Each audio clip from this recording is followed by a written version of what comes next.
বাগানে কত সুন্দর থানকুনি পাতা তুলে নি।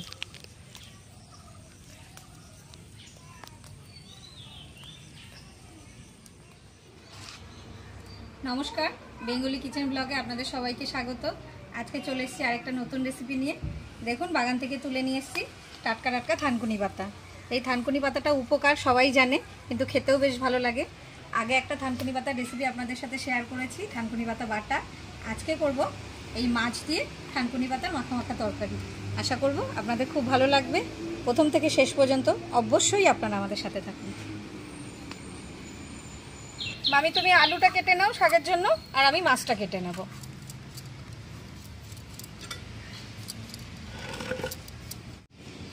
আলুটা কাটা হয়ে গেছে, আমি এবার ধুয়ে তুলে দিলাম। মামি, আলু ধুয়ে তুলে একটু আদা ছাড়িয়ে দিও। হ্যাঁ, আদা আর রাঁধুনি বাটবো।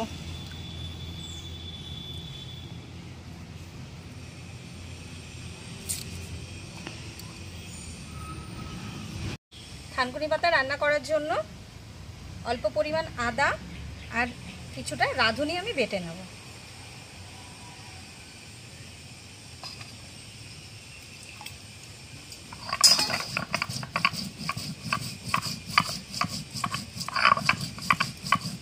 আমার মশলাটা বাটা হয়ে গেছে, বাটা মশলাটা তুলে নেব।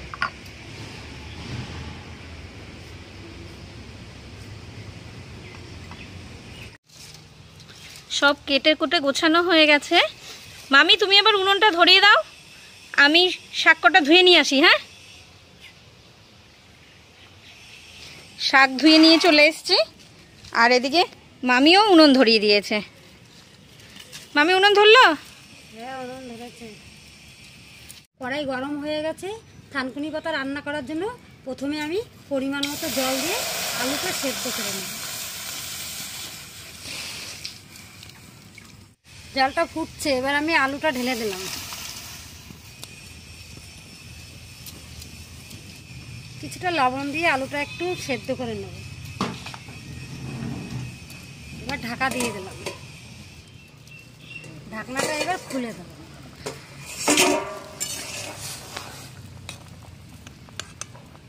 আলু সেদ্ধ হয়ে গেছে মামন, তাহলে এবার শাক দিয়ে দাও।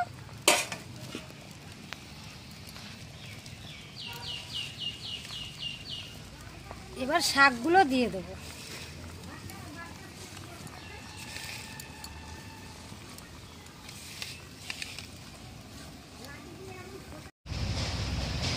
এই শাকের ওপরেই দুটো কাঁচা লঙ্কা চিড়ে দেবো।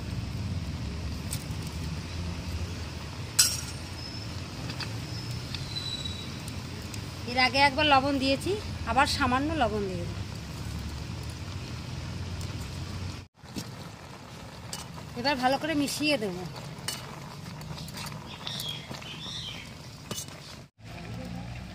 এবার একটু হলুদ দিয়ে দেবো।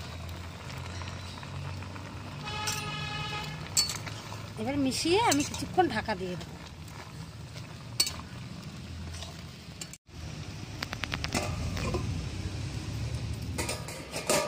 এবার ঢাকনাটা খুলে দেবো। শাকটাও সেদ্ধ হয়ে গেছে মামা।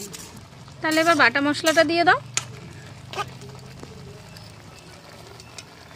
এবার আমি দিয়ে দেবো বেটে রাখা আদা ও রাঁধুনি। এবার ভালো করে মিশিয়ে দেবো।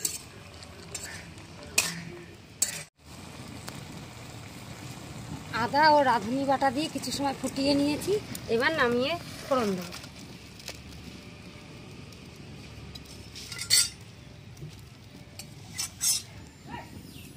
কিছুটা সরিষার তেল দিয়ে আমি মাছটা ভেজে নেব।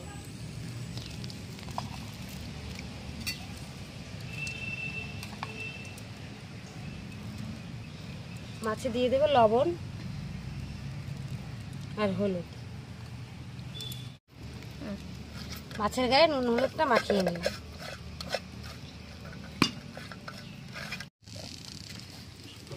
এবার মাছগুলো ভেজে নেব।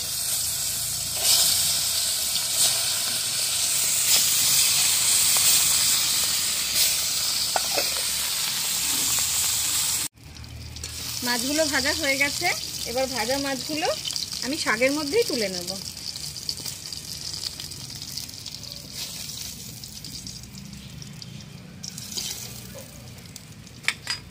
এবার দিয়ে দেবো এই তেলের মধ্যে অল্প পরিমাণ সর্ষের তেল, শাকটা ফোড়ন দেবো।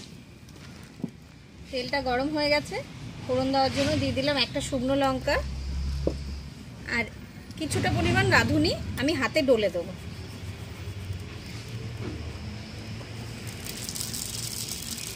রাঁধুনিটা হাতে ডলে দিলে সেন্টটা খুব সুন্দর হয়। ফোড়নটা ভাজা হয়ে গেছে, এবার দিয়ে দেবো এই শাকটা।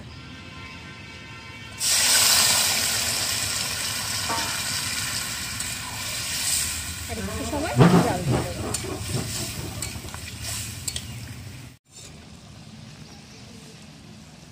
শাকটা রান্না হয়ে গেছে, এবার ঢেলে নেব। এভাবে থানকুনি পাতা একবার রান্না করে খেয়ে দেখবেন, খেতে বেশ ভালো লাগে।